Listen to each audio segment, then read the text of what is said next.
are back. We are back from Yakuza Like a Dragon Pirates in Hawaii, or at least Durwin is. Yeah, How you doing, man?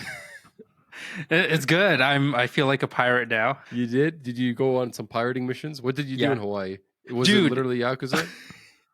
Some of the stuff is wild as hell in the States. So, there's always like jokes about like the US being kind of like just a wacky place. Yeah. And I can confirm that Hawaii is exactly Okay. like Yakuza Like a Dragon in Hawaii. What's like it called? just The Yakuza Like a Dragon? No. Like a Dragon. Like a Dragon. Pirate Yakuza in Hawaii. Yeah. Yeah. So we were just sitting around waiting for like dinner, and then those one wheel hoverboards, right?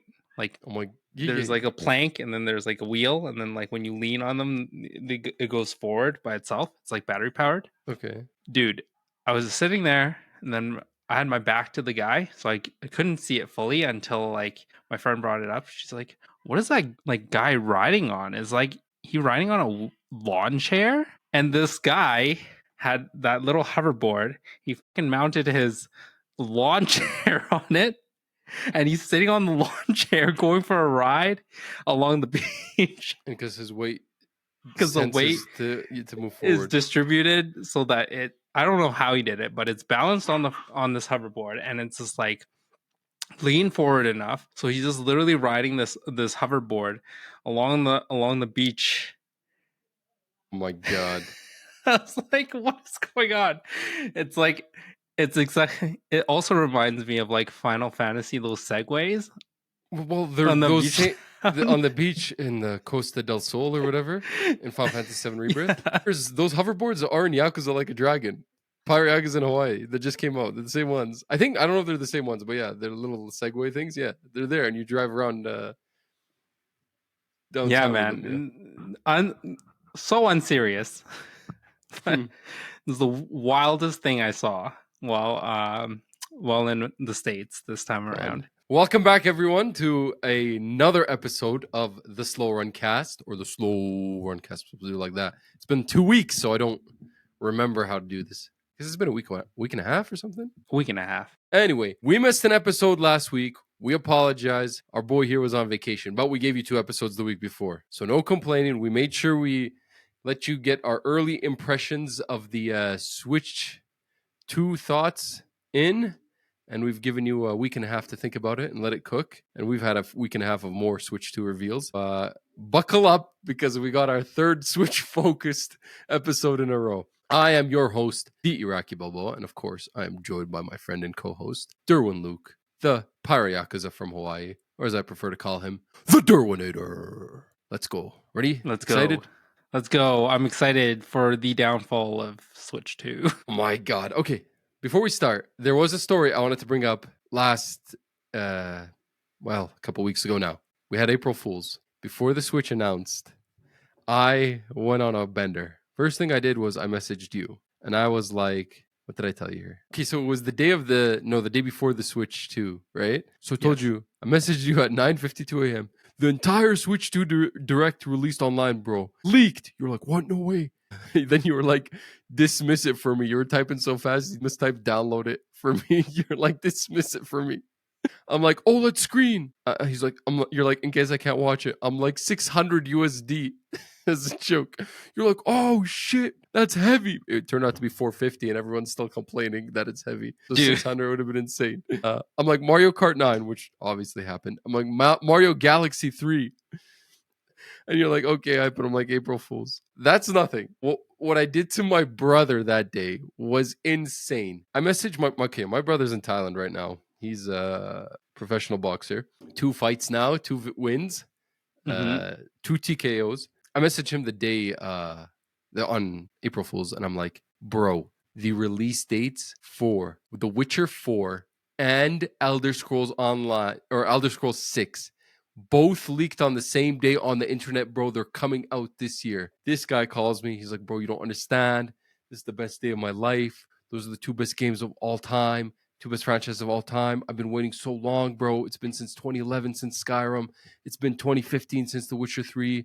bro, you don't understand. I've been so empty. I can't wait for this. This is going to be the craziest year in gaming. Bro, I said April Fool's to him. This guy was so defeated. He literally told me, he's like, listen, bar anything actually happening, any bodily harm or death or anything happening to you today, I hope you have a bad day, you piece of shit. Oh, bro, I was laughing so hard. That's such a good Dude, time.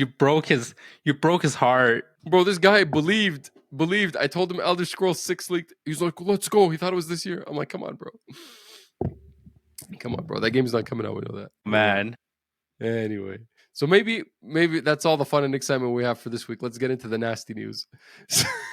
So, I mean, straight from the top, this is going to be another Nintendo Switch heavy news week. Buckle in. I mean, that's all the news that was happening these last 2 weeks. So we had the direct, and immediately after the direct on, well, it's been 2 Wednesdays ago, it was just news and news and news after news. And I want to say from the top, it felt like it was mostly bad news. It felt like we had a great direct, we were hyped, and then it was downhill from there, the fastest path possible. Yeah. And I want to start this. I want to start this podcast off by referencing this article from Kotaku, which is an opinion piece. Maybe you could go and read it. It is called "My Excitement for the Switch 2 is Dying by 1,000 Cuts" by Claire Jackson. This was written 2 days after it came out.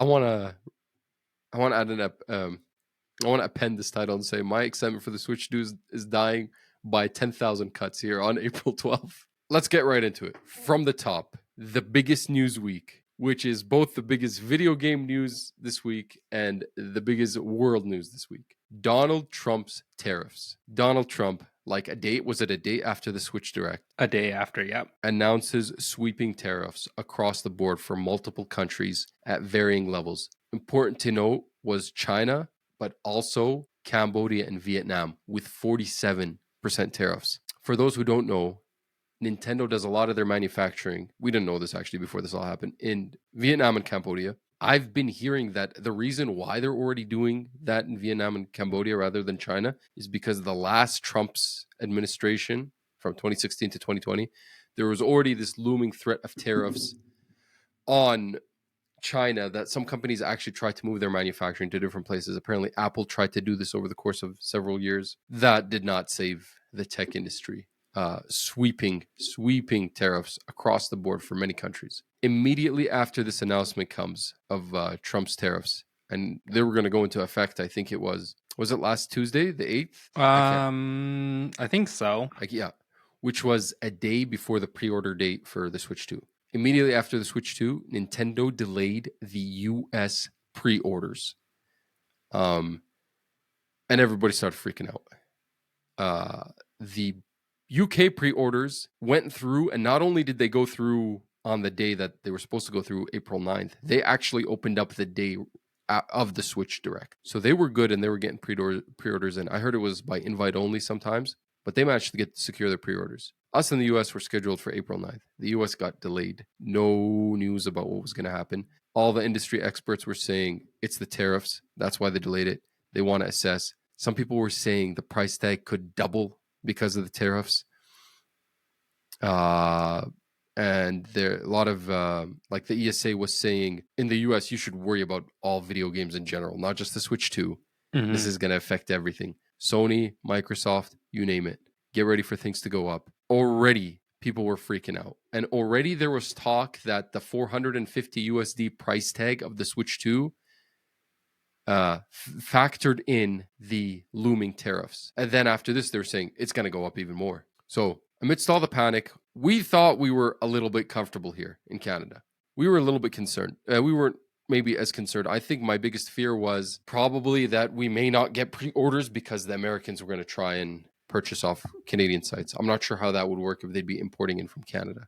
We didn't have to worry about that because neither me and you have a Switch pre-order. The day before the Switch pre-orders were supposed to go live, actually Walmart was doing it at midnight, so 10 p.m. Mountain Time. The day of, they delayed the pre-order in Canada as well. They didn't say why. Some people were suggesting maybe because these Switch 2s are actually in the US and are going to make their way across the border into Canada, where they will be tariffed, or because they were worried about Americans, crashing the Canadian market for whatever Switches they have there because of proximity. Anyway, we got delayed. They said they wanted us to line up with the US pre-orders. And then Trump said it's a good time to buy. He said it's a good time to buy on the internet. And specifically about the Switch 2, right? He wouldn't say it about anything else. No, he wouldn't say it about the stock market that was plummeting after the announcement of the tariffs, including Nintendo stock and Sony stock. No, he said it's the right time to buy stock. And 3 hours after he says that, he delays all these tariffs for a 90-day period. Was it 90 days? Minus China. Minus China, who he hiked up the tariffs on. And now we're having a full-on tariff war with China and the US, and China's hiking the tariffs back. And people that's still a concern because of the amount of stuff that's coming from China. And on a small side note, if you managed to see some of the AI videos that the Chinese were making showing what a American factory would look like, which was absolutely hilarious, I hate to say, but they're like, this is what a factory where you it was just like an AI clip of fat people eating like fries and like working on sewing machines or something. Yeah. So anyway, I digress, but we have no news about a rescheduled pre-order date. Some experts are now saying that the tariffs, if the tariffs remain at 10%, the Switch 2 price won't see a hike in the US. Mm-hmm. Maybe that $450 already factored for that 10%. Or maybe, if 10%, maybe Japan or Nintendo will be willing to, sell them at a slight loss. Right. Yeah, I think I was reading an article where they were saying that the pricing for all the parts and stuff for the Switch 2 was like $399 anyways. So they were basically taking close to like a breaking even / small loss, potentially even. Yeah. If it's $499 anyway, not including all the shipping and all the other extra stuff they got to do. Yeah. You're already selling it to break even. Yeah. But with a 50%, I understand, with a 50% tariff, at that point, selling it at that price is not cost effective, right? So yeah, I don't know, man. I do not know what we have in store. The guy canceled the tariffs for 90 days. This has been madness since he's come into office. Like here in Canada, it's just been wild. Mm-hmm. First, it was a February 1st date that they was going to hit us with the tariffs. Then it was a March. Then I don't know what's been going on. I don't even remember the last thing. And then really, it does feel like market manipulation. I do not know how else to put it. Yeah. Like art of the deal, my guy. Art of the deal. I mean, it's not even... I feel like it's not even well concealed or nifty. It's kind of like, bro, you just said you announced these tariffs and the stock market crashed, and then you said it's a good time to buy, and 3 hours later you canceled. And did you see the clip of the two people? I do not know who the two guys are in the clip, but Trump is talking about them in front of another bunch of younger guys in the White House several hours after he delayed the tariffs, saying, this guy made $25 million today. This guy made $900 million today on the stock market. It's a good time. This is like an hour after he canceled. Yeah. These guys are in the White House. We are not a political or economic podcast, but it's interesting stuff. And where's it going to go? I don't know. We still do not have a pre-order date. Yeah. Trump did announce, I think, that the chips and chips and basically like consumer electronics won't be tariffed this morning. At all. Yeah, apparently. So I don't know where this leads us. Because every consumer electronic is coming from East Asia. You know what I mean? Really. Think about all the big companies, right? Both manufacturing and the actual companies themselves and their headquarters, right? So it is pretty maybe some of the tech bros, I don't know if there's any tech bros in his administration, but maybe, some of the people there at Silicon Valley who have some swing or whatever talked to him and said, bro, you're going to cripple us. Everything is going to go up in price. Amazon, think about like Amazon, like with all the Chinese product they get. Mm-hmm. And the issue is, like, although we don't live in the States, but because of we share a same region, if those prices go up for the States, it's going to go up for us. Yeah, it almost feels like we're tied to the hip, even though we're not doing any of it, and we're getting hurt by their tariffs against us. Yeah, because you can easily cross the border and just buy whatever you want in terms of electronics here, Yes, and then to go especially back it's down in the States. yeah. That's the point of the region locking. It's so that markets that cost less in terms of like their games and stuff aren't abused by countries that have to pay more. I mean, like there's places in Canada where like you're talking like Maine and New Brunswick. Like there's people who cross the border over there and shop. Detroit and Windsor, Ontario, Mm-hmm. it's just across the border. Um, Probably several places Seattle on Ontario. and Yeah, Vancouver. yeah, Vancouver area, right? Just across the border. Heck, So we could even go down to what's it called? Montana. Oregon? No, Montana would be Montana? the closest Yeah, state. to Walmart, and I could like buy whatever there. And then Like it's a come few back. hours drive. It is a few hours drive, but in some places it's not even. It's like half an hour. You're like on the other side of the border. Yeah, yeah. I don't know. We will see, man. There's. Did you see the internet? There's a lot of. I guess like to make light of the thing. There's some funny like tweets and stuff. And a lot of people were saying so. Basically, the keep politics out of gaming crowd have now destroyed gaming with politics. You Yeah. know. And then there is this one where it's like Obama makes fun of Trump at WHCD. If you remember that clip, and then it's like domino effect, and it's like Nintendo Switch never releases in USA thanks to deranged Yeah. tariff policies. Yeah. And then Yeah. he take egg, he take job, he take Mario. Yeah. So there's a lot of memes there on the internet about all this.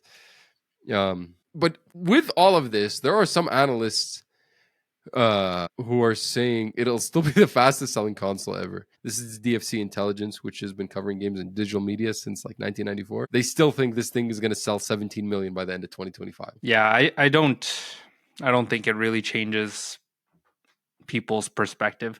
People do reckless things with their money, like me. They find a way to purchase the things that they want to purchase. Okay. Well, so hear me out. I was my sister-in-law was over the other day, and I told her, me and my wife were talking or something.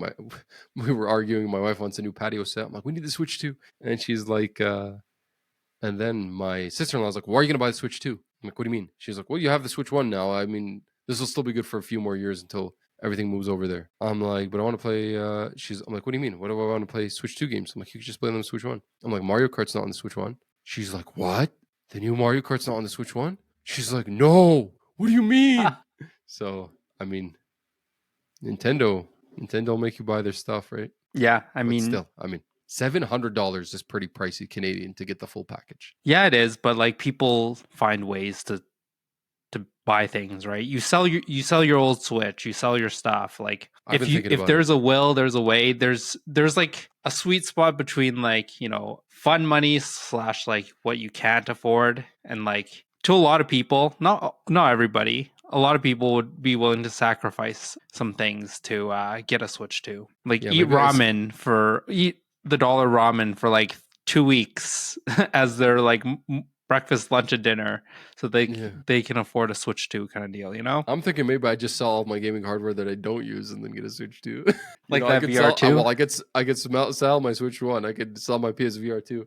I could sell these special edition freaking PlayStation controllers that I haven't opened from the box. I could sell the collector's box of Legend of Zelda Tears of the Kingdom for the Switch 1 that I bought when it came out 2 years ago that I haven't opened. Yeah, I mean, there's ways for people to get it, and I think that although people say that, oh, it's so pricey, I'm not going to buy one, they're going to turn around and like buy one. If not like launch day, but like later on in its life, they see a bundle, or they get like their bonus check, or they get their tax refund, and they're like, oh, I can afford it now. Like, whatever, I'll just buy it. Speaking of price, did you see what was going on in the Nintendo Switch 2 Treehouse live stream? Yeah. So after the Direct on the Thursday and the Friday, and maybe the Saturday after, they had Nintendo Treehouse where they were live streaming segments of a lot of the games they announced. They had clips from Mario Kart World, like deeper dive, like actual gameplay. Mario Kart World, Mario Party Jamboree with the new mouse controls, the DLC, Legend of Zelda, Tears of the Kingdom, Breath of the Wild, Enhanced. I think there was Metroid Prime. I can't remember. There was a little bit of the Donkey Kong Bonanza game. There was a little bit of Bravely Default. But if you went into the comments, it was, during the live stream, it was filled with like 99% was just people spamming, lower the price, lower the price, lower the price, lower the price, lower the price, lower the price. So I mean, people are not happy with the cost of this thing at all. So, I mean, sometimes I think I'm like, you Americans, man, you're so entitled. $150 does not sound bad to me. Yeah. No? 450 like Canadian would sound amazing to me. Oh, 450 Canadian, I'd be through the roof. Dude, I'd buy that without even a thought. Yeah, you'd buy 2. Oh yeah. Yeah, I don't know. Yeah. I mean, and it's not going to get cheaper. Like we saw with the PS5. It didn't get cheaper. No. And I don't Unless think you bought used, obviously. But yeah, I recommend to all listeners right now here, if you're waiting to buy a console because you think it's going to get cheaper, it's not. It is not. It's not in Canada. I will remind everyone, the PlayStation 4 in launch in Canada had price parity with the US. It was 400 Canadian dollars. This was 2013 when our economy and our dollar was comparable to the US dollar. That was the whole kerfuffle in 2013 when the price of oil dropped, blah, blah, blah, blah, blah. OPEC did some things. APEC is the Israeli lobbying group in the US. OPEC is the oil producing countries. Yeah, so then it increased to 450 because I remember I bought my PlayStation 4 console a year or year and a half after launch, and it was $450 Canadian compared to 400 at launch. It's just going to go up. We saw the price increase on the PS5 here. It was 500 Canadian dollars for the digital, and I think it was 630 for the physical. And it's already gone up to 660. Your console is going to go up, especially if you're in Canada, especially with inflation. Inflation is making everything go up. Second of all, if you're in Canada, our currency is not doing great. It's also, they always reevaluate the price after a while. They're going to make it go up. And then with the tariffs too, you don't know what's going to happen. So yeah, because it will affect us no matter what. Like, yeah, we share a region with the US. They're not going to price it considerably cheaper for us. Yeah. I think the caveat is, if you plan on buying the Switch 2 within the first 2 to 3 years of its lifetime, you should just buy it launch day. Unless you are okay with buying something used. Yeah. Is the only caveat. Yeah. Secondhand. Yeah. I mean, I don't know. But I still think about it, like 450. I understand maybe 450 is expensive American. It was $300 USD when it came out. But I'm thinking, like, I bought my Switch 1 for 400 Canadian dollars. I'm buying my Switch 2 now for 650 unless I want to get the or 630 unless I want to get the with the bundle, so 700. So let's just say 630 to be conservative. I'm paying $230 more. You're paying $150 more. It's I just think it's funny. Like, and it's priced even worse in like Europe. Like, if you actually do the conversion rate, it's like actually more expensive to buy it, I think, in Europe or something like that. Only in Japan you get a deal. There's the backlash of the console price. Yeah, Japan, because of the the region locked. Yeah, the price of the console is one thing. I think the bigger thing. I understand consumer electronics are getting more expensive, et cetera, et cetera. I think the bigger thing here is the price of the games. That's the more scary thing for me, because they ripped the Band-Aid off and said, first they said Mario Kart World, just to reiterate from last week's podcast, Mario Kart World is $80 US, which makes it the first $80 US priced game ever. I think. I don't care. I don't know what was going on in the NES time or whatever. They say like those with inflation are actually like yeah. I'm actually looking at that page right now because I wanted to bring this up as a joke that now our prices have gone back to 1995. Yeah, with 1995 cartridges and whatever. Yeah, because the SNES prices were wild back then. I'm like looking at this flyer, Doom on SNES, 95 Canadian dollars. It was the PlayStation 1 that changed all that with the CDs. $50 games. Yeah. And then they went up to $60 games in the PS2 Xbox generation. And have been $60 USD up until this new console generation.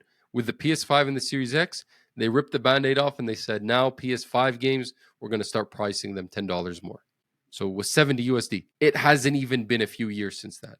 Nintendo has always been a greedy company, though, if you think about it. So I'm not surprised by any of these price increases. They had one $70 price, the Switch, $70 USD. We have to iterate USD because actually in Canada, this is going up of like an actual brand new PS5 game, like a first party, like a God of War. That's 90 Canadian dollars. So when you say 80 USD, we're talking, if you actually want to convert it, it's like 110 or 112. I think they're giving us a break and they're saying it's actually, we're going to charge you $100 for it here. Like not that big of a break that that the US population would swarm up here to buy our versions of the game or whatever, or Mm. whatever's on our store shelf, but just like a little bit less so it doesn't hurt us as much. Because otherwise we wouldn't buy it. I mean, you have to factor that in too. Mm-hmm. I mean, some countries they do not have the buying people in some countries do not have the buying power for this. That's why in some countries there is no presence of these like people are on like previous generation consoles, right? Because there's no way they manufacturing companies, no way Nintendo or Sony or Xbox could make console cheap enough for them. You know what I mean? Yeah, or they just buy like their phone and then they just game on their phone. Yeah. Give me a second here. I think my little guy's trying to sneak in, so let me close the door. Yeah. Anyways, $80 for Mario Kart World. Then there was the $70 for Bonanza. You all right? Just had to blow my nose. Okay. Continue. Yeah. And then there was news that the physical was going to be $10 more. Now I think we've had some confirmation that that's only going to be in Europe for whatever reason, which is ridiculous. Like they're charging you more to get a physical game. Mario Kart World will be the equivalent of 90 USD in Europe. I think the digital and physical will be the same in the US. Yeah, this is really going to hurt like physical retailers with the physical being more expensive than the digital, because now we already are seeing the disappearance of physical. Now we have another reason to see its disappearance. It's almost like Nintendo's pushing in that direction, even though Nintendo has been previously praised for being a company who cares about physical media and physical hardware. That's never been true, though. Well, yeah, but the idea is like, oh, I can buy cartridges on my Switch. It seemed like every indie had like a physical version on the Switch or whatever, or all the games came physical. Whereas you see Xbox just throwing everything on Game Pass and not even releasing physical iterations of their, first party games. But yeah, so I found these two interesting articles from two different people regarding this conversation of the prices. One here is from IGN saying former Nintendo PR managers say Switch 2 and Mario Kart World price backlash, a true crisis moment for Nintendo. They have lost control of this. You can read this article by Wesley Inpool at IGN. I'm not going to go into it, but you get the gist from the title.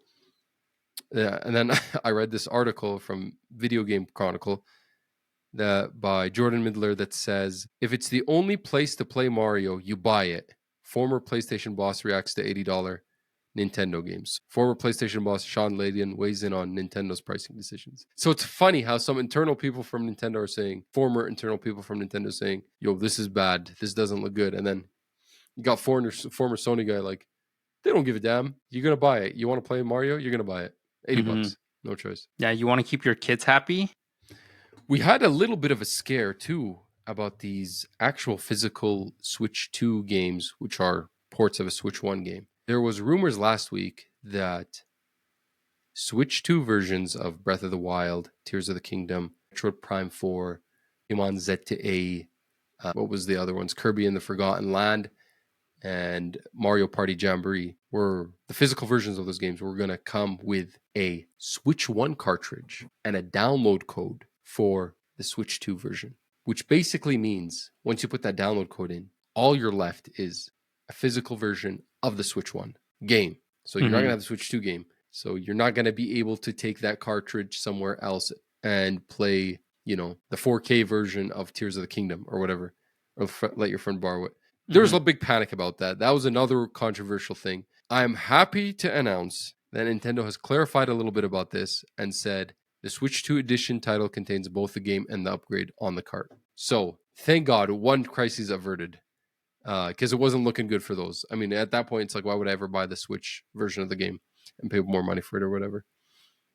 Yeah. But one thing that will not be on your Breath of the Wild cart is the DLC. So you're basically paying for it all over again. The DLC for Legend of Zelda Breath of the Wild will not be on the Switch 2 version. So you have to buy the DLC again. And we're talking now with the DLC Breath of the Wild on Switch 2 is going to cost $90 US. Because the DLC is $20. The base game is $60. Now the Switch 2 version is going to be $70, $90. But I was reading that if you had the online expansion pass, like their online services, the Switch version of Breath of the Wild and stuff would be getting free upgrades, right? That's true. As part of the Nintendo Switch Online Plus expansion, not just the base online, the Plus expansion that comes with the Animal Crossing DLC and the booster courses for Mario Kart 8 Deluxe, they're going to add, they didn't exactly announce how it's going to work, but they're going to add these like boosts to the Switch 2 version on that. So maybe it's just to protect their pricing for their 8-year-old DLC. Breath of the Wild is now 8 years old, right? I think it was 8. Yeah, I was reading it. I was like, this is silly. Like, what part of a newer edition doesn't come with the DLC included? I mean, we like to rip on Sony for all these new remaster and report packages of games that work perfectly fine, like Horizon and The Last of Us. But at least those get packaged with everything, you know? Yeah, at least you release like a complete edition after, you know? Horizon, they don't sell a PC version of that game where you have to re-buy the DLC. Yeah. So, and at least a Sony game, like when they do this, you could go buy a copy of this PS4 Days Gone and pay $10 to get this new version of Days Gone. With this, it's like, I mean, Breath of the Wild is still priced at full price because Nintendo never does any price drops. So you got to find a copy out in the wild for maybe less, like $50. Still, you're not going to get one for $10 for this 8-year-old game. So I don't think I've ever gotten any, like, I guess, last gen game for a decent price. I think the only time I paid like very little for my Nintendo games was when I purchased a 3DS used, and they had like a big package, so I got like those games included. But yeah, at the time it was during COVID, and the 3DS was basically end of life anyways. Yeah, 3DS was end of life. COVID, yeah, dude, that's way past. I mean, after the Switch, it's kind of way past its life. Yeah. Yeah. Also, some news that in line with Nintendo's behavior, Wind Waker GameCube on Switch 2 doesn't mean Wind Waker HD, that was for the Wii, I believe, or the Wii U, won't get ported. Oh, yay, let's put Wind Waker on the GameCube Nintendo Plus expansion, and then you get it and you play it, and then let's sell you the port of the HD remaster of on the Wii of Wind Waker for $60 in a year's time. I mean, but will it include Google Maps? I just feel like they're just either don't care or I just don't think they care because they know people will buy it. This is insane. To what ends though? This is insane, man. They also are not saying, they're not disclosing who's developing Donkey Kong Bonanza. This is something that Nintendo does. They won't say who in their internal studios is working on a game. It's not like Sony when you know God of War's coming out. Oh, it's Sony Santa Monica. Naughty Dog, it's I think they just don't care. I think they just like care that their brand is attached to it. The reason why a lot of people are interested is because they want to know what the Mario Odyssey developer is working on. Because they want to know, is this the Mario Odyssey developer's game, or are we still going to get a 3D Mario sometime? Yeah. I mean, will we not know once you plug in the cartridge? When it comes out, we'll know. Yeah. You know what else we'll know? We'll know how good this Nintendo Switch 2 welcome tour is going to be. We have an idea of what its price is going to be. So let's see if it's worth the $10 to play. I mean, this is one of the biggest jokes about the whole thing. Here you go. Here's a tech demo that teaches you all the ins and outs of the Nintendo Switch 2. We created this nice little thing. But you got to pay extra for it. And it's $10. I don't know. Some people have play tested it already. It includes a bunch of mini games that showcase what the thing does. Nintendo executives are saying $10 is not an exorbitant price. I mean, I guess beep this out. Minute 43, 45. Fuck you, Nintendo. Like, we got Astro's Playroom on the PS5, okay? We got Astro's Playroom on the PS5 for free packed in. That game was absolutely amazing. Amazing. And it was the stepping zone for them to release Game of the Year Astrobot last year. And like, bro, I was reading online that one of the guys that was playtesting this at one of the events, he fell asleep. Like, I'm not going to play your stupid tech demo piece of shit game for $10. That's literally the definition of a pack-in. Oh my God, bro. Nintendo is like I said, Nintendo doesn't care. Like, they know that people buy their stuff no matter what. at this point. They've got you so badly with the hype of the original Switch that they're like, this time we got you good. Yeah. Reggie Fils-Aimé, former Nintendo executive, was kind of weighing in on this Switch 2 welcome tour debate thing. And he posted on Twitter basically a video of a previous interview that he had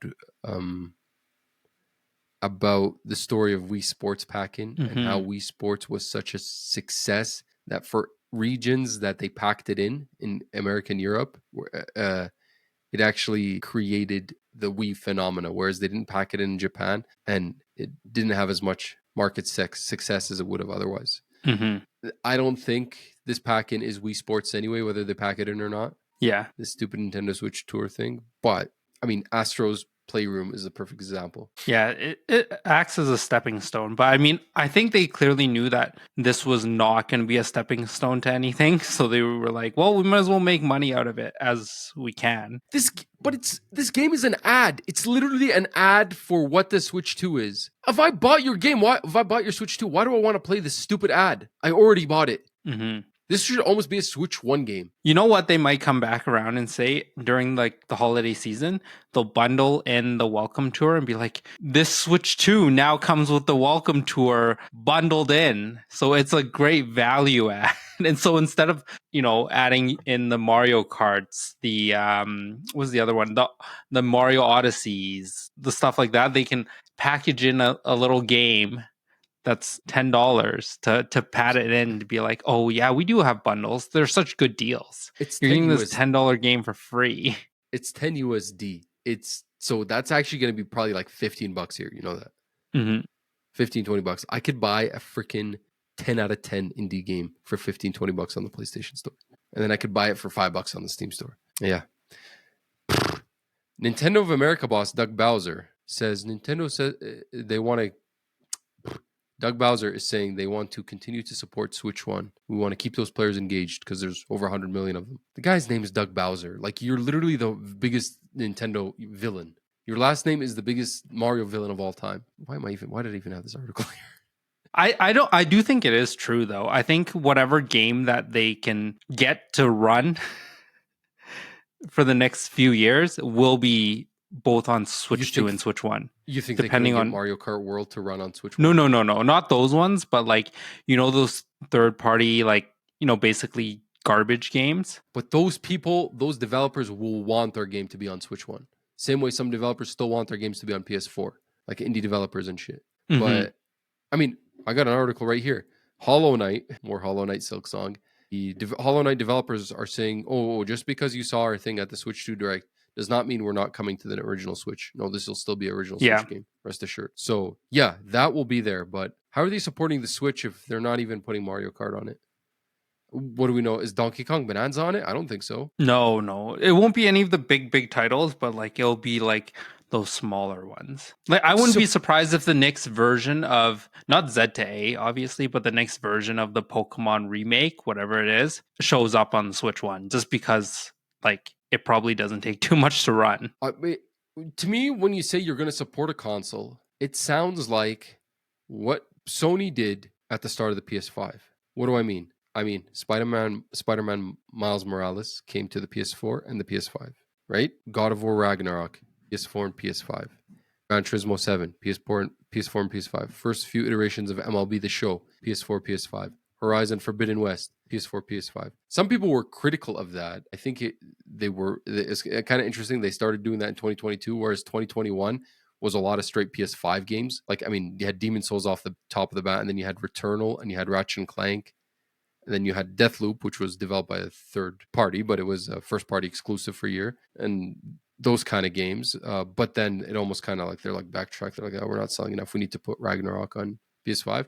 But that's what my understanding is. Like, you're supporting the console for a little bit up until like 2023. Then Spider-Man 2 was PS5 only. I think support is like defined by different people, different ways. Like, technically, let's say Apple will support their phone for 7 years. You know what to fully expect with them. Like for the most part, all the iOS updates, all the security will be packed in for like 7 years. When Google or Samsung says they'll support your phone for 7 years, sometimes it's just security updates. You don't get any of the new features, any of the new redesigns for any of the icons. It's just simply security patches, and that's what they mean by support. And I think Nintendo is closer to like those phone manufacturers where they say support as in like you'll get like the odd indie game and like you'll get security patches, but in terms of like big games that obviously won't run well on Switch 1, they're just not going to release it on there. It's kind of like how, some stores for like old consoles are still, like PS3 store is still up, right? Or did that get taken down? I think PS3 store is down now. I think it went down. I know they separated it from the PS4 store, so PS4, PS5, so you could no longer access any PS3 games. Yeah, on the PS5 I think it store. is down because it closed down after the PSP store. Yeah, I don't thought there see was PS3 on backlash. here at all. No. If you go to the store, they did something where they separated them. They said you can only access the PS3 games if you have a PS3 console. Like before, you could buy PS3 games on the store on PS4. Obviously, you couldn't run them on the PS4. They said they'd separate them, so I don't know. Oh, and so this was 10 months ago. People are saying like there's very hard to find games that are still on there. So I guess it is. Yes, the store still works, but we are probably getting close to the end, unfortunately. So yeah, I guess as of 10 months ago, it was still active. I don't know about today. Anyway, more bad news. Let's keep it going. Let's keep the train going. One question that was on everyone's mind when the Switch 2 was announced and when we saw the first Direct was Joy-Cons. The Joy-Con drift. The perpetual problem of the Switch 1. Has it been addressed? We didn't really see anything on the Switch Direct indicating that. A lot of the press people and the video game journalists out there, when they got hands-on with this thing last week or got to interview Nintendo, they were asking, hey, you guys deal with stick drift? Is it fixed? Nintendo kind of dodged and they said, well, this console is going to have better wireless connectivity and the Joy-Cons are bigger and we boosted the controls and everything. And then about a week later, they confirmed that the Switch 2 will not feature Hall effect sticks, which does not necessarily mean that stick drift is solved. And this was like a very heavily rumored Switch 2 feature up to the lead up, but looks like it didn't make the cut. Yeah. Does it mean it'll have the same stick drift problems as the Switch? But those didn't get solved for the whole Switch life cycle. So I don't know. We'll yet to see. Time will tell for that. Did you hear about any of the reviews for the screen for the Switch 2? I have not looked into those. Yeah. I think on Reddit, there's somebody that went to like those live experience events. You know how they were hosting them across the world. And they said that the screen for the Switch 2 was actually pretty amazing. So it must be like a top tier LCD screen. That's kind of assuring, yeah. Yeah. So I'm happy about that. I'm not so like convinced about the Joy-Con drift, but I'm also a person that hasn't really ever suffered drift so much. Yeah, me neither. Although I don't play that much on my Switch, so maybe that's why. Yeah, I think our mileage on our Switches aren't as heavy as some other people are. Correct. So, and then even if I'm playing like a more intense game, like, I don't know, Breath of the Wild, I would prefer an actual like either one of those game pads or just playing on like a pro controller. Yeah. I mean, the PS5 had stick drift 2 at launch, but I think they fixed it quietly. Yeah, I didn't have stick drift. I had like major controller issues for the controller that came packaged into my console. What was wrong with it?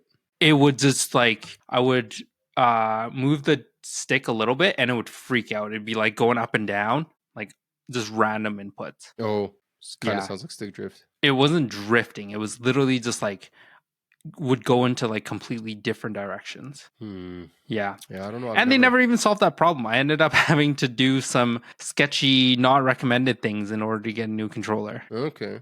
We'll leave that at that. Yeah. Their customer support was so bad at the beginning launch of the PS5. It's brutal. Sony's customer support is brutal. I was trying to buy like an additional year of PS Plus ahead of time because it was on sale. but Mhm. for a tier lower than the tier I was at. And you're not allowed to do that.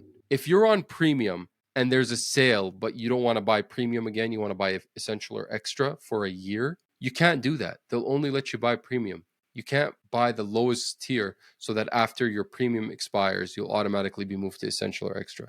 It's the biggest Mhm. BS. And I was on the phone with them for like, well, first on the computer before I was on the phone with them for like hours. Yeah. I hated their tech support. They were like, "Yeah, we'll send you a box that you can send in your controller with." It's been what, 5 years?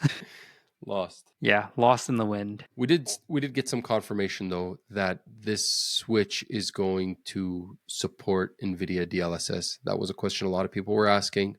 We knew it had an NVIDIA chip. They were wondering if it was going to have DLSS functionality, and it is a question of how is it running all these games, Cyberpunk, etc. Yeah, without NVIDIA, it. Yeah. yeah, exactly. NVIDIA has claimed that the Switch 2 has 10 times the graphical performance of the original. NVIDIA likes to claim a lot of things, like how the 5070 has the graphical performance of the 4090. So take that with a grain of salt. And but we do have some confirmation that Cyberpunk 2077 is going to run at 40 frames per second on the Switch 2. Is Not great. that docked or not docked? It must be I docked. I don't know. Either way, it's not great. And is it? I don't know if it's just running 40 frames a second with frame gen, because I I don't think think. the frame gen will be on by default. I don't think there will be an option for you to turn it off. Well, yeah, but internally, what is happening? Are these 40 frames all frame gen? Like, Mm. right? Like, how much of it is frame gen? Because Oh, you think Schreier. frame gen. I think Jason Schreier said that it ran at 40 frames per second while in performance mode while the system was docked. So that's docked, That's docked but that's probably 4K performance. docked. So it does probably take more processing Well, he power. said performance mode. He didn't say quality mode. So I don't know. Yeah, with frame gen too, that's not very good. There's going to be a lot of pop-up issues. You know, frame Yeah. gen is like, oh, this game is running at 60 frames a second at 1080. Watch, I could turn it up to make it run 120, or it's running 90 frames a second. Now it's running 120, or it's running 120 frames a second. Now it's running 240. That's kind of like, but when the thing's running 30 or 40 with frame gen, yikes. Yeah. Yikes. Yeah. We'll see what happens. This is going to be a full price game, $70. Or you could buy So it interesting. on the Steam store for $60 for the full game plus the DLC. It is on sale on the PlayStation Store for $30 for the full game and $30 for the DLC. Yeah, So same thing for Steam. Moving Do on you to the think these camera. sales would transfer over to the Nintendo store? Maybe not for the not for the first little bit, but right away. Yeah, because it's third I party think people. Yeah, I think literally in like 3 months' time, we'll see a price drop for these third party games. it'll be because parity. they're old games. They're no way they're selling that much. Yeah, there'll be a price parity. It's just kind of like let's get into we're just getting into the market now. So if somebody who hasn't played Cyberpunk 2077 before, and the reason they haven't played it is because they're exclusively a Nintendo player. It's almost like it's a little bit of a monopoly. It's like, oh, you're exclusively a Nintendo player. You haven't played Cyberpunk before. Now we're on Nintendo. Where else is he going to buy it from?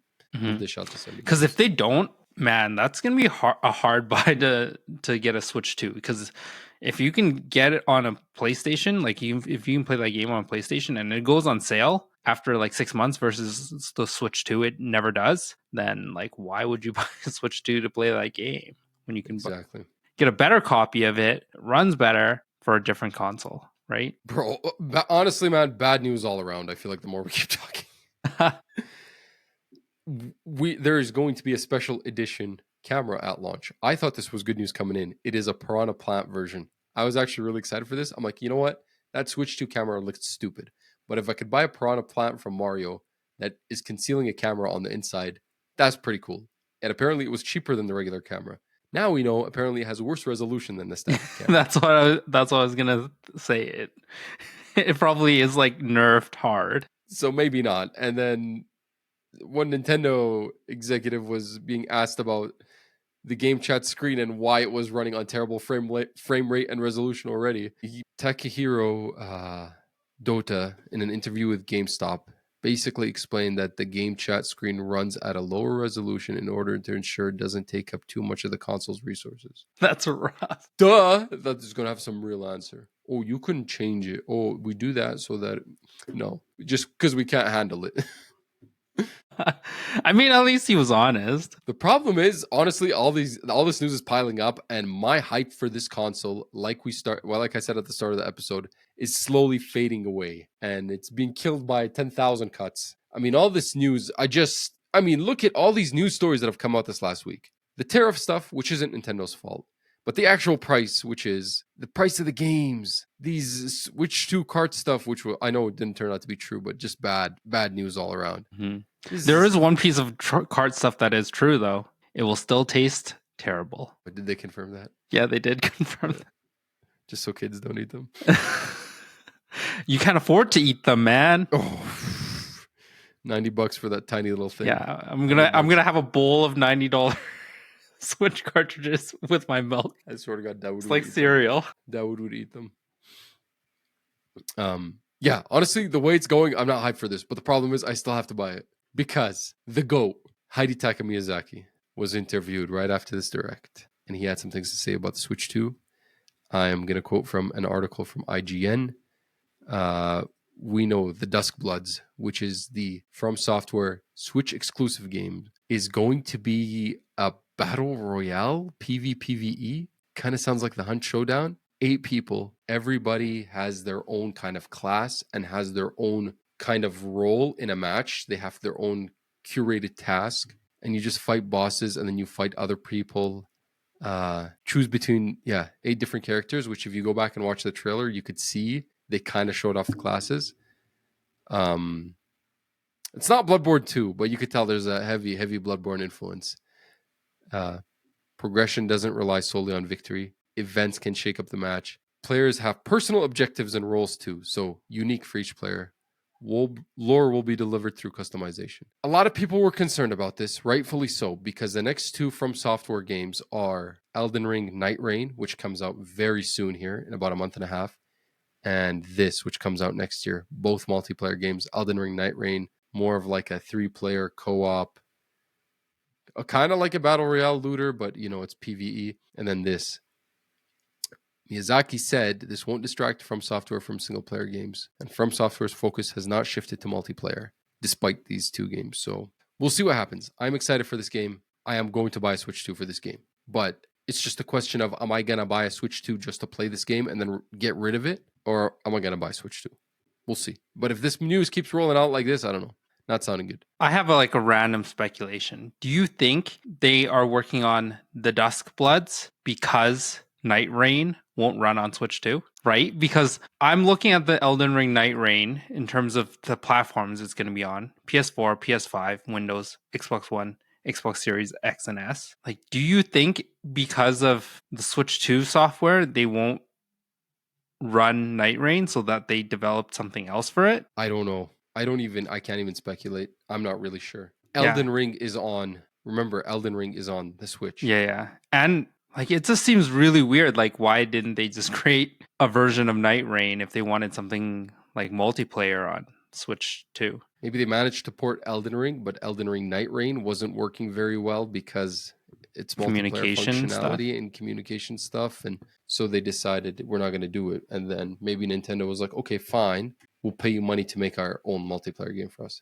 Exclusive. Yeah. So. It'd be interesting. I was just curious because it's weird that they're working on 2 multiplayer things, but one is specifically for the Switch 2 and one is for all the other platforms. Yeah.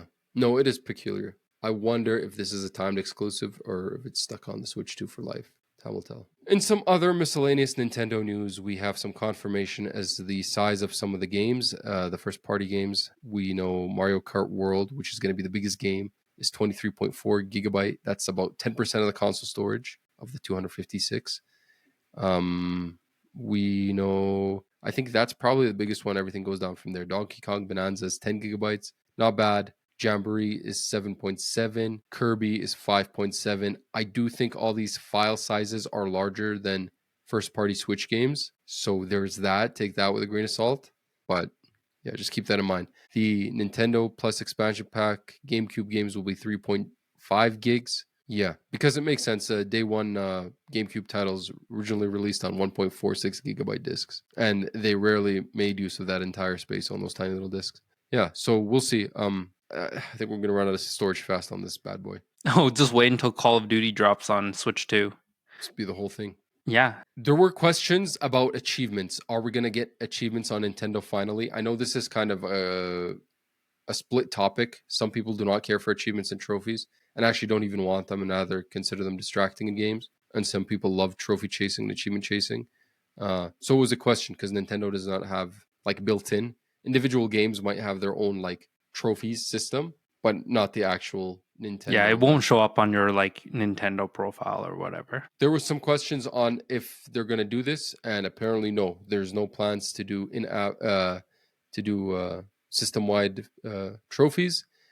And we did see what sparked more of the conversation was that Zelda app, where there's going to be Zelda in-app trophies for Breath of the Wild and Tears of the Kingdom. It seems like it's just that specific app for those specific two games where they're going to add trophy support for the Switch 2 versions of them, which is very strange. Yeah. But it's not going to be game-wide or system-wide. I don't know. For some people, this is an L. I mean, but I know some people do not care about trophies and all and actually don't like them either. One good piece of news is their UI looks pretty solid on the Nintendo Switch Online app. If you could take a look at that, the way it shows the Nintendo 64, the GameCube games, the Game Boy games, the SNES games, the NES games, it looks pretty solid. I really like the UI, so that's something good you could take. Dude, I just hope it's smooth. I don't know if you've been on like the Nintendo online store recently on your Switch. Yeah, but that thing chugs so hard. Brutal. It will take you forever to find the game you want to buy. Or if you're browsing, even worse, brother. You're browsing a sale? Yeah. Like, don't even bother. Like, you should just wish list it on your browser and then have it pop up on your email and just buy it from there. Exactly. It reminds me of the PS4 store a little bit. That was kind of brutal too. And we didn't know it at the time, but once we got the PS5 and how fast that thing is. But yeah, I'm really hoping it does not chug like the Switch. It like you couldn't even navigate that thing. Mm-hmm. We did get to immediately after this, they actually added the Switch at the Switch 2 at the Nintendo Museum, and visitors were able to get close-up look to the box art, to the dock, to the physical game art, and obviously a lot of people got hands on. Looks pretty slick, but we'll see. Get our hands on it soon. I added this article over here because I thought it was a little bit funny. Switch 2 Q&A. This was from VGC, where they asked several Switch 2 questions to Nintendo. This was early on. This was like as soon as the Direct came out, but they like to dodge a few of these. Does Nintendo expect there will be enough supply for Switch 2 hardware at launch? We cannot provide any details for this at the time. Has Nintendo taken measures to protect from Joy-Con's drift? The Joy-Cons have been redesigned and improved in areas such as durability. How much will the Switch 2 edition upgrades cost in Europe? We are not announcing the info at the time. Why are games priced more than others? Mario Kart World. Final price is determined by the retailers. My Nintendo Switch stores are determined by case basis. Is Nintendo considering regional log console outside of Japan? We have nothing to announce on the topic. Will third-party developers be able to make Switch 2 editions of games free upgrades or both? Please talk to the developers about their plans. It goes on. They're just dodging every single question. So we learned nothing from that. One piece of news, which I don't know if it's good or bad now at this point, but another kind of thing, a reason to buy this thing, is Hades 2 has been confirmed to be a console exclusive at launch. So that's another exclusive right there. I will remind listeners that Hades 1 at launch 1.0 was a Switch console exclusive. It was on PC and it was on Switch. And only about a year after that did it come to PS5 and Series X. So if you want to get your hands on Hades 2, it is a thought to think about. That's it for Nintendo news, man. More and more news keeps dropping, and right now I'm not very high on this thing anymore. Yeah. An hour and 13 minutes of bad Nintendo news. And Steam Decks are looking a lot more appealing to me now. Yeah. I've been on the look for a handheld console. And I've been waiting to see my options. I've been waiting to see if there's going to be a new iteration of the Steam Deck. I've been waiting to see if Xbox is going to come out with a handheld or if Sony's going to come out with a handheld. I've been waiting to see this new Xbox branded Asus thing. I've been waiting to see if like this Lenovo Legion Go S that has Steam OS on it. Been thinking about it a lot. And then, of course, I've been waiting for the Switch 2. And all these announcements, plus another politically charged announcement, which maybe I won't bring up on the podcast, has made me shy away from Nintendo and shy away from PC based things, Microsoft based things, like the ROG Ally or the Lenovo Legion Go or their handheld or anything with Game Pass. I'm starting to really look at the Steam Deck and be like, hey, maybe I just buy this and call it a day.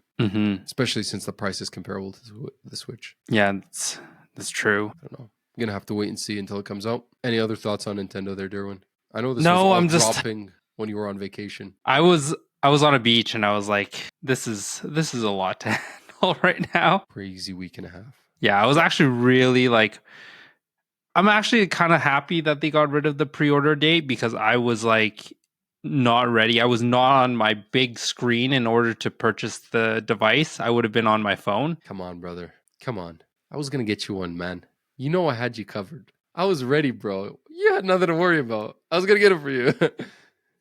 I'm scared, man. I'm scared. Nah, you're good. I was already going to send out my wife to GameStop to line up that day on the Tuesday. I was already, don't worry. I was going to do the midnight one on Walmart. We were set. Don't worry. I was going to get you one. Now, I don't know if I want one for myself. But I am kind of happy it got delayed because it's given me a little bit more time to think. I think I would have pre-ordered without thinking. Yeah. That Direct was so good. That Direct was amazing. It's one of the best video game showcases I have seen in a while. Bar maybe only some Xbox has really good showcases. And maybe the PS5 showcase when it first showed up for PlayStation 5 years ago. Or the one that happened the year after that had God of War Ragnarok. It was really good. And then as soon as it was over, it was like bad news after bad news after bad news. Just a week of bad news. I've soured on the thing a lot. Yeah. You want to move on to other stuff? I think we should. I'm done with Nintendo for now. Until we have a pre-order to maybe hype me back up. I don't know. Yeah, we'll see. I mean, and no 3D Mario with all of this is also not really clicking with me.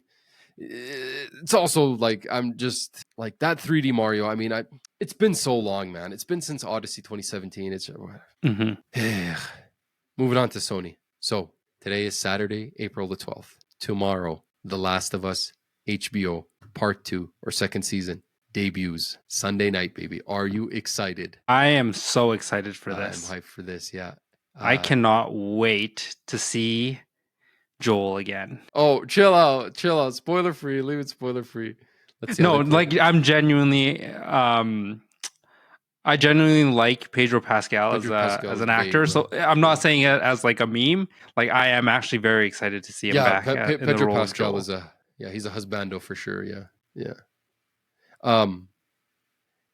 We have confirmation that The Last of Us has been renewed for season 3.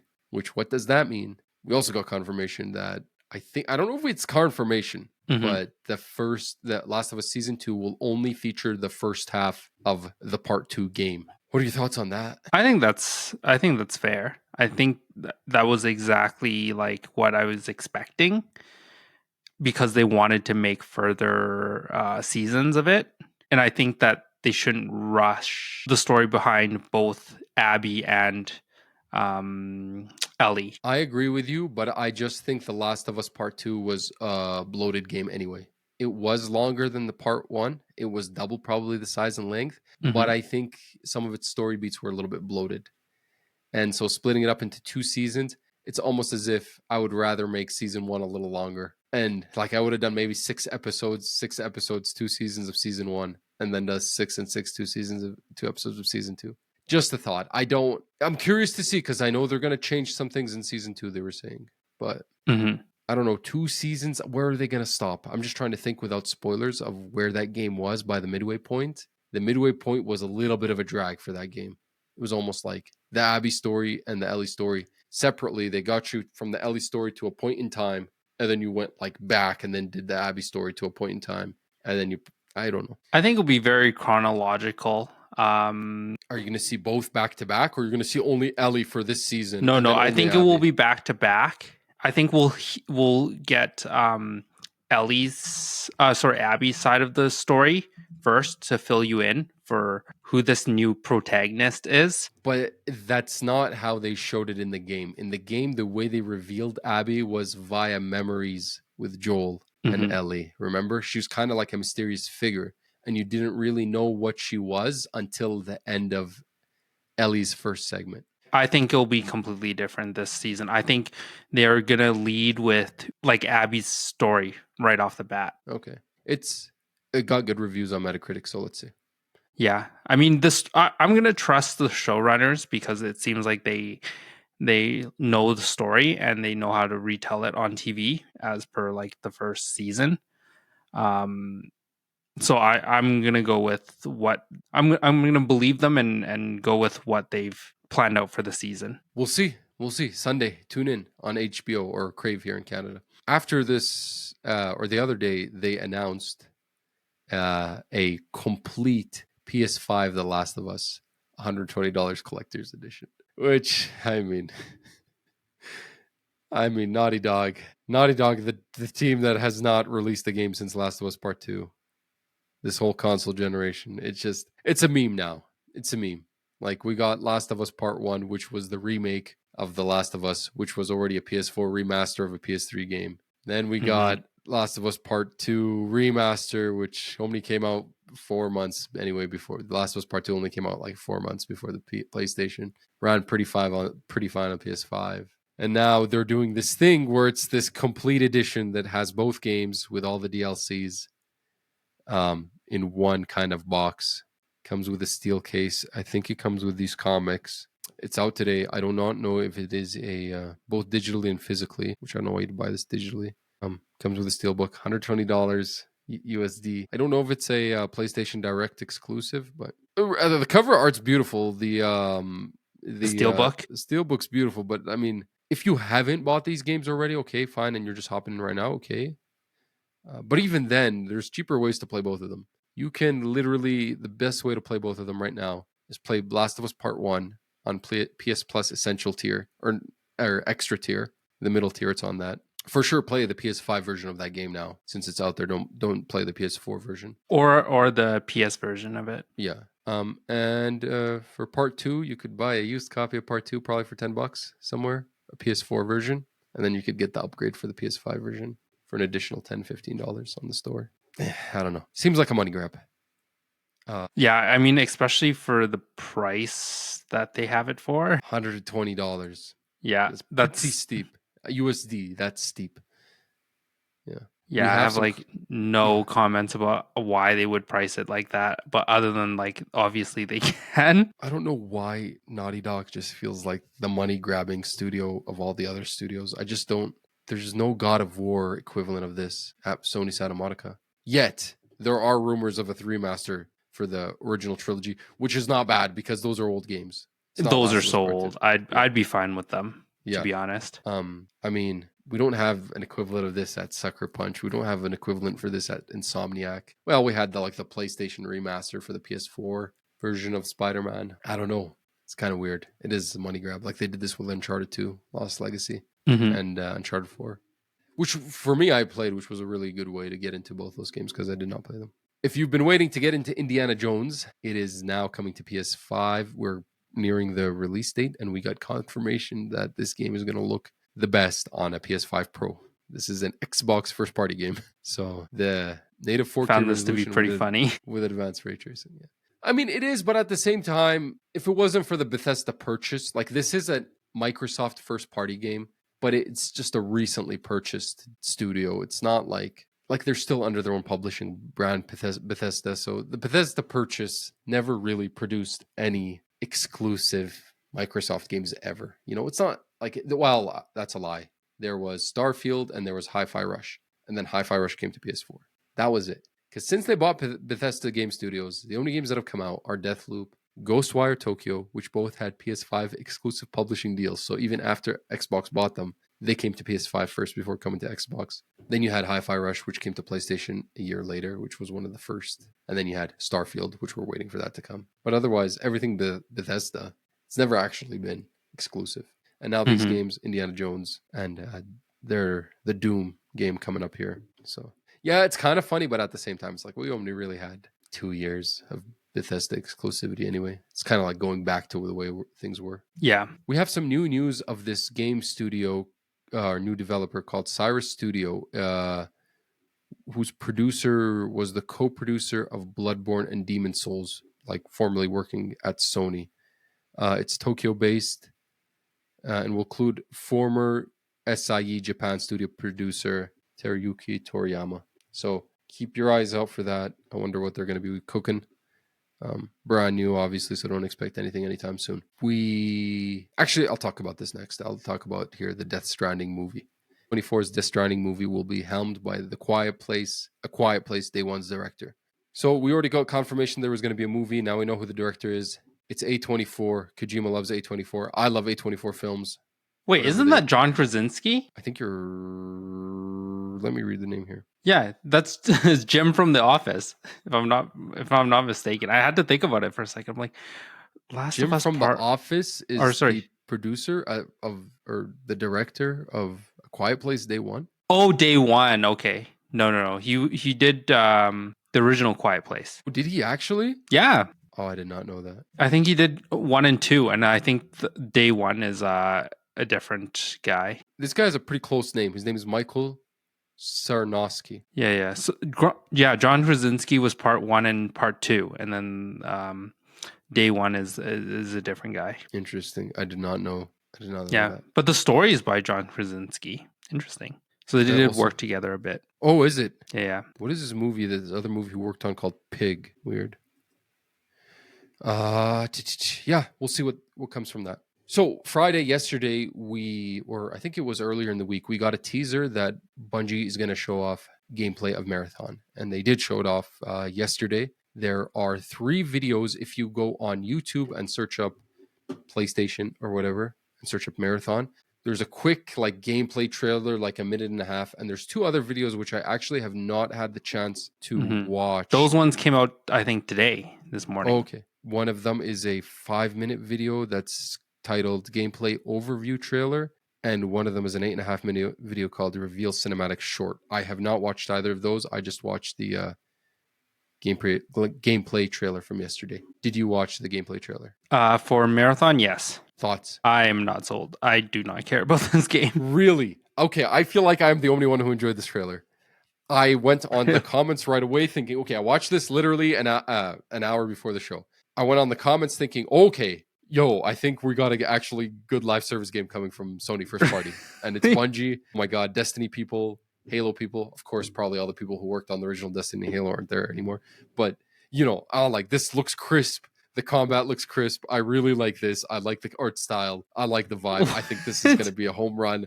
I'm like, yeah. I was like, this is no Concord. I'm like, I'm really excited for this. They had a release date too, September 23rd. It's coming on all platforms. I think it's not priced full price, so that's pretty cool too. I go into the comments and everybody is ripping on this game. Everybody's saying this game looks like trash. Everybody's saying Concord number 2. Everybody's talking smack about it, and I'm like, that's kind of weird because it looks so bad. What are you talking about? I'm gonna watch it again, but maybe I'll watch the 8-minute and the 5-minute trailer. That looked good to me. I like the art style. I know it's like an extraction shooter, so I'm not sure if I'll actually like the gameplay, but it looked crisp. It looked cool. I don't see why not. And if it's coming from Bungie, that's interesting to me. And I was not high on this game coming into it. It's not like I was excited for this game before we saw anything. I didn't care when they first showed it. And it's not like I cared about Concord when they first showed it. I automatically felt that looked and felt like garbage. I also didn't care about Helldivers when they showed it, but that game came out to be a little bit better. Still not my type of game anyway, but I don't know, man. I like the vibe. I like the feel. It looks cool. I want to see more. I'm going to watch. Interesting. Yeah. So we'll see. That's crazy to me. Really? I don't know. I did not know what everybody was hating on. It looks pretty cool to me. I like the whole color too, the color palette, the cyberpunkiness of it. Okay. And I'm not a Destiny person. I'm kind of a Halo person, but it's been years really.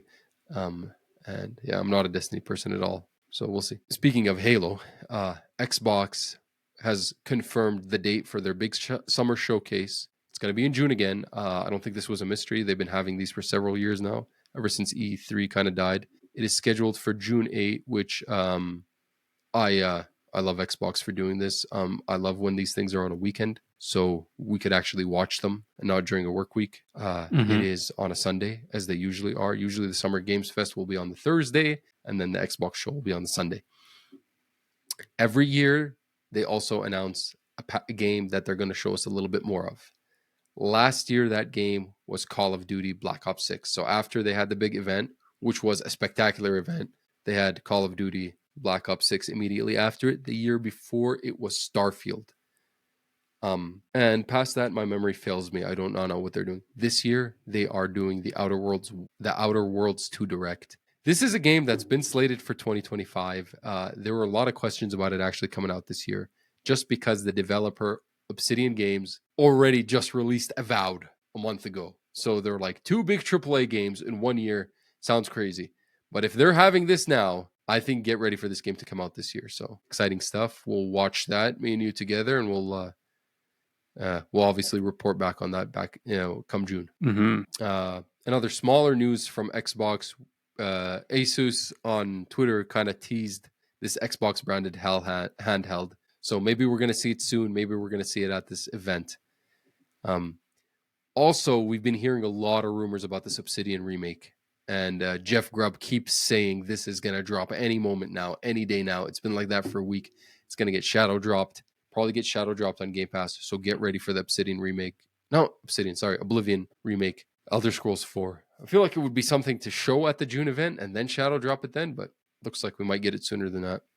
And speaking of Oblivion and Bethesda and ZeniMax unions have voted to authorize a strike. This is kind of fresh news. It's no confirmation if they've actually went to a strike, so they're still negotiating some stuff. So we'll keep you in touch with whatever comes out of that. Yeah, that's Xbox. Multi-platform stuff. So the tariffs in the US are obviously going to affect more than just Nintendo. And Razer immediately announced that they're pausing all sales in the US after the tariff announcements, yet to be resumed. A lot of car manufacturers have also stepped back too, saying that they're not importing cars. I think economically that's what happens when there's uncertainty. Companies do not want to make big decisions that are going to be financially unsuccessful or not profitable. So they'd rather just do nothing and wait and see. But that nothing and waiting and seeing negatively affects the economy anyway, right? So it's like a company where these tariffs are coming. We don't know exactly what it is. Uncertainty. Don't do anything in time of uncertainty. You don't do anything, move, everything goes down. So it's almost like, it almost like writes itself out like that. But time will tell. Maybe they'll resume this because you mentioned the electronic thing. Yeah, I mean, I think that's more than electronics, right? So it'll be interesting to see what happens with the auto industry, namely, and the electronic companies, because those are huge costs for these companies to bear. Yeah, we're going to be in for a crazy few years here. Well, good thing your wife's car works so well. Yeah. Yeah, of course, man. Honda Civics, baby. We got a leak of Mafia: The Old Country's release date. And it is saying, the reveal is saying that it is scheduled to release, where is it here? On August 8th. I'm excited for that. I like that release date. It kind of fits based on whatever's coming out this summer. It's going to be a very busy summer. August looks like a good window here, especially in the beginning to release a game. I am excited for this game. Really looking forward to it. This is the Mafia game that actually takes place in Sicily. I am not looking forward to it. I just don't care. I actually have all of the Mafia, like I think Mafia 1, 2, and 3 on Epic Game Store now, because they were giving it out not too long ago. They remade Mafia 1, and I think they remastered Mafia 2, and then I think they just ported Mafia 3 to new consoles, like with a little bit of a boost. Yeah, there was like a collection that came out a few years ago. This one looks good, man. It's not going to be open world. It's going to be more linear, and it takes place in Sicily. I'm excited for that. But keep in mind, if this August date is true, and we already got Civ at the start of the year, and we already have Borderlands coming September 4th, I'm saying expect a November day for GTA, November-October date for GTA, just because those are all from the same publisher, and it looks like they've spaced them out, so nothing's cannibalizing anything else. Or to be correct, GTA is not cannibalizing Civ or Mafia or Borderlands 4. So it gives us another piece of the mystery if GTA comes out this year at all. So the Mafia movie, the Minecraft movie made $301 million during its opening weekend. and it apparently is doing very good, even though critics ripped it on reviews. Have you just been seeing these videos of these kids in movie theaters? Yeah, and they're just throwing their popcorn like crazy, Yeah. and I don't know yeah. anything about Minecraft. I never played Minecraft in my life. So, I mean, these like 18, 19, 20, 21, 22-year olds, yeah, Minecraft might have been their first video game that they played. So I could see that there's that like kind of nostalgia for it. So happy for them Yeah. there. Am I going to go It watch it? actually Probably looks not. pretty terrible too. Like the few trailers I've seen, I'm like, who's watching this? But I guess a lot of people are. Yeah. So we'll see. I don't know. I'm not gonna watch it. I'll be honest with you. I don't care, but it's good that they're actually making money. Marvel Rivals 2, Marvel Rivals Season 2 confirms Emma Frost and Ultron. And obviously the memes went wild with this. This is the third blonde woman in a white and blue bodysuit to be added to Marvel Rivals. There's jokes about what the heck are the devs going on. The first being Storm, and the second being, what's her name? The one they added from Fantastic Four. I forget her name. Sue something. She has like an actual name, Miss something. Anyway, I don't know who Emma Frost is, to be honest with you, as far as Sue superhero goes. Storm. Yes, Susan Storm. Doesn't she have like an actual Like her superhero name? Invisible Woman. Invisible Woman? So if you go search up on their wiki, you got Invisible Woman and you got Storm, which is that like half black guy, half white blonde woman. You know, it's like the split personality disorder thing. But yeah, now they have Emma Frost, who is also blonde with a white bodysuit, white with blue details. So I saw memes. It's like when someone who mains only Storm and the Invisible Woman says they're excited to play Emma Frost in Marvel Rivals. Yeah, I don't know. That game was fun while I played it, but there's no pull for me to get back. I'm just not interested. There was another indie showcase for indie sickos like me, where we saw 36 games. Not going to go through all of them, but the highlights are we got a release date for Rematch, which is the soccer game being developed by the Sifu devs. And I believe it is like June 13th or something like that, somewhere mid-June. We also got a release date for The Alters, which is like that Groundhog Day Zero type game where you have like different personalities and you're trying to like escape something. This one got a lot of attention when it first got revealed. And that one is also coming out in the summer. I believe June or July for both of them. You'd have to double check. Yeah, got some other smaller stuff there, but I think those were the two big ones there. I'm really looking forward to Rematch. Seafood Devs making a soccer game sounds wild. It is coming to Game Pass day one as well. So we'll see how that plays out. That is it for news stories for the last 2 weeks, bar the Nintendo Switch Direct, which we discussed in detail 2 Wednesdays ago. Anything else you wanted to bring up? Busy Yeah, week. nothing news-wise. I think we caught up. Holy. Yeah. You want to get into games, or do we want to save it for another episode? I have some games to talk about. Why don't you talk about your games? I only played one game during my holiday. Well, actually, like two, but like one genre of games.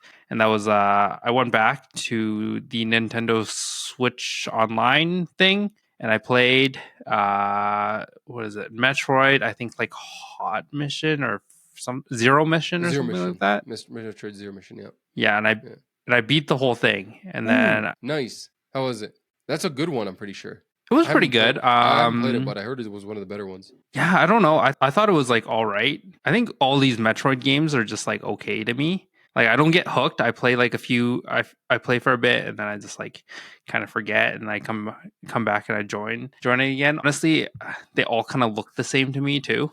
Yeah, other than 2D obviously ones, like other than Metroid Dread. Yeah. Yeah, but it didn't do anything for me. I just got to use my Switch. It was like a fun time, I guess. I played it on the beach. Yeah.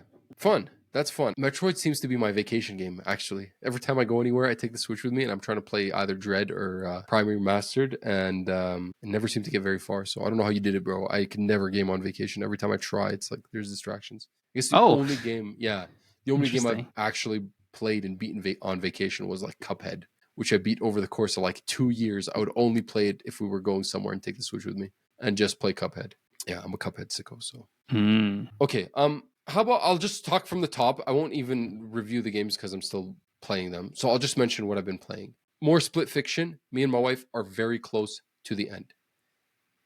So maybe next episode I'll give you my full thoughts. I have been playing one of the best indies from last year, a little bit late to the game, and that is Animal Well. This is the 2D pixel art uh, blob puzzle platforming Metroidvania. I am loving it. I ran credits on it. I am gonna try and get the platinum, so I'm gonna save my full thoughts for then. Wonderful game. Can't believe I missed it last year. Great. I don't know. It might change my rankings that we did for best game that we played last year. It's like spectacular. And then I'll talk about this a little bit in more detail. I'll talk about this, I guess, now and won't mention it next. But I played Atom Fall, which is one of the new releases for late in March 27. It came out. It came out to Game Pass day one. This is from the developers of the Sniper Elite franchise, which I also played at Sniper Elite Resistance in the beginning of the year. I played this for about 4 hours. It is everybody thought this was British Fallout before it came out. It's not that. It's really this crafting, survival heavy, investigative game. It doesn't hold your hand to do anything. You have to look for clues to figure out what you're doing. And then also you do a lot of looting and you craft a lot of items. And in addition to that, it's very stealth focused, which kind of makes sense considering the developer is the developer of the Sniper Elite series. It only feels like a Fallout theme, but it doesn't really play like that. There are some RPG elements, some conversational dialogues and stuff like that. I played on the recommended difficulty, which was the second hardest. They said this is the recommended difficulty that the developers want you to play at. It makes it very survivally. It makes it very hard. They want you to play it like that. They want you to be low on resources and scared and try and do stealth. I'm not going to say this game is bad. This game showed a lot of potential. It looked really interesting to me. I really like the UI. The UI design I thought was spectacular. Graphically, it looks really good.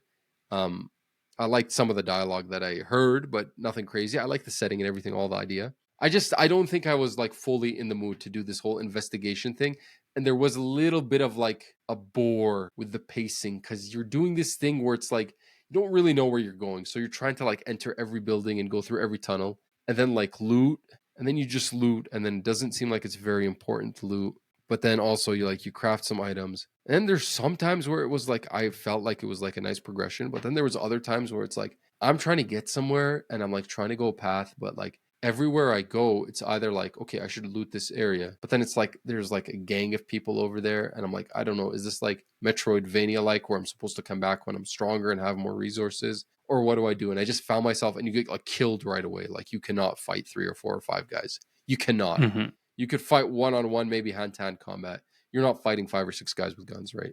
They'll kill you right away. So after a little bit of it, I was like, I'm just maybe not in the mood for this right now. And I would rather play Sniper Elite. The stealth was kind of clunky-ish. Yeah, I don't know. So Atom Fall, if that sounds like it's something interesting to you, a British post-nuclear apocalyptic setting from the Sniper Elite people, stealth, resource management, lot of crafting items, a lot of survival stuff, eating food and stuff like that, and then really heavy detective work.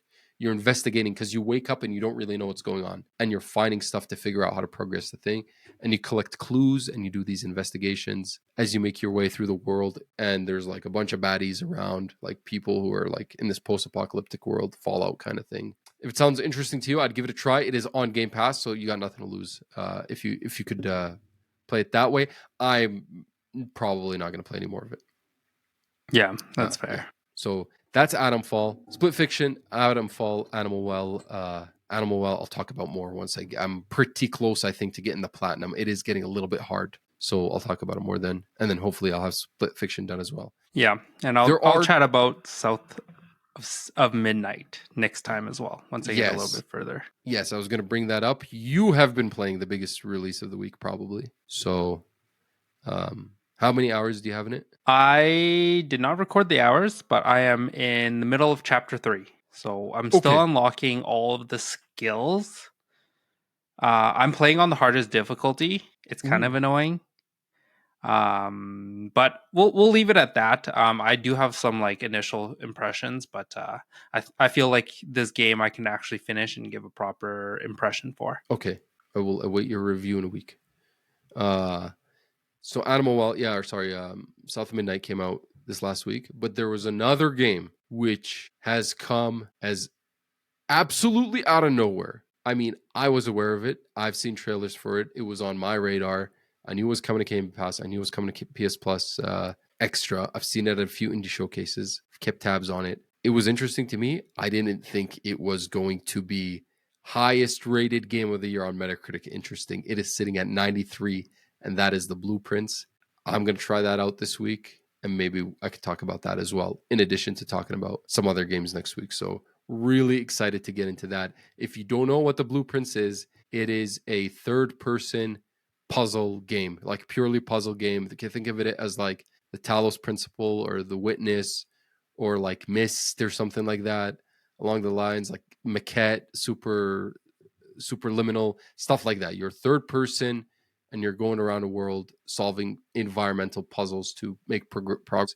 You're basically the heir to this manor that has this mansion that has like 46 rooms, and you're supposed to get to room 46 to become like the Duke or something like that from your great granduncle that left this inheritance. And it is roguelike apparently, so it changes. You run out of time after a while, you get tired, and you have to figure out a way to get to the end. I saw the reviews for this when it came out. I'm like, 93 is insane for a game like this, and with a lot of reviews too. It's not like it was two people that reviewed it and it's stragglers. I was listening to a podcast where Jason Schreier was on, and he played the game. If you don't know Jason Schreier, he's like probably the biggest video game journalist, or at least top 5. Works for Bloomberg. He's the one who's supplying all the deets when they drop. He said this is one of the greatest games he's ever played. He said it's a masterpiece. And my understanding is this game takes 17 hours to beat, but the sheer amount of additional content it has is insane. And he's saying he played it for like 140 hours and does not regret a minute of it. So I'm hyped for this. This sounds insane. This sounds like Game of the Year candidate. So you can give it a try? I will see how I fare with South of Midnight first. Because what's next? What's next in our release calendar? I would say the biggest one is Clair Obscur. Yeah, that's gonna be like right up there. I'm actually super excited for that game. So let me just double check the release schedule right now. I don't want to make promises. I don't want to be writing these checks that I cannot cash. I do that all the time. You got to be that guy. I got to be the guy that actually like plays these games.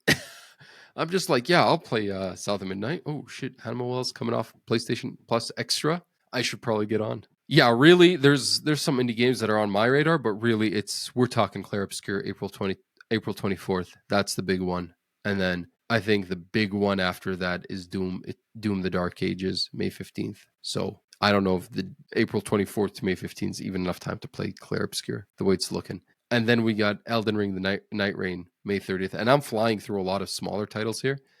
But yeah. And then 5 days later, we got the Switch 2 launch with Mario Kart, with a bunch of other games. And we got like Summer Games Fest that same week. So it's crazy. And then by the end of June, we're going to have Death Stranding 2 on the beach, which at this point, there's no way I'm going to play Death Stranding 1 before this. Well, I mean, there's no way you were going to finish or start Death Stranding anyways. You don't think so? You don't think I could? Dude, I think you're going to run into the same situation as me. You're going to start playing and be like, man, this is boring. I was at least going to give it a try, but I don't know if I'm even going to have enough time to watch a recap video before Death Stranding 2 comes out. I think you'll have time to watch a recap video. I think your mind is going to take some time to even like wrap around the ideas that Hideo Kojima is trying to like hammer into your brain. The physics of it all, the actual like what is going on in this world. Yeah. You might just need a day of like rest after you watch that recap video. From watching a recap video, not even playing a game. That's a crazy statement, man. Dude, I had to watch the recap, 3 different recap videos to be like, Okay, I understand what is going on now. Yeah, I don't know, man. It's actually a pretty wild release schedule. Like when we get into July, we have Tony Hawk, and then you get into August, you have Metal Gear Solid Delta. Yeah, and then that's not even including like the games that have yet to be like We don't even know a solid release date. Oh, there's a new Hunter x Hunter game too. Well, that's gonna be us, bro. What are you talking about? Get out of here with these anime games. That's gonna be garbage, bro. What do you mean? I love. Yeah, Hunter x Hunter is a good Bleach. anime. Do you think there's gonna be a good Hunter x Hunter video game? I'm gonna believe, man. I have Bleach ready to play on my PC as well. Oh, it's a 2D fighting game. That sounds even more interesting to me. By the way, these are games that we don't have release dates yet this year. Grand Theft Auto, Ghost of Yote, Mafia: The Old Country, which we kind of know now, Ninja Gaiden 4, Silent Hill F, Metroid Prime 4 Beyond.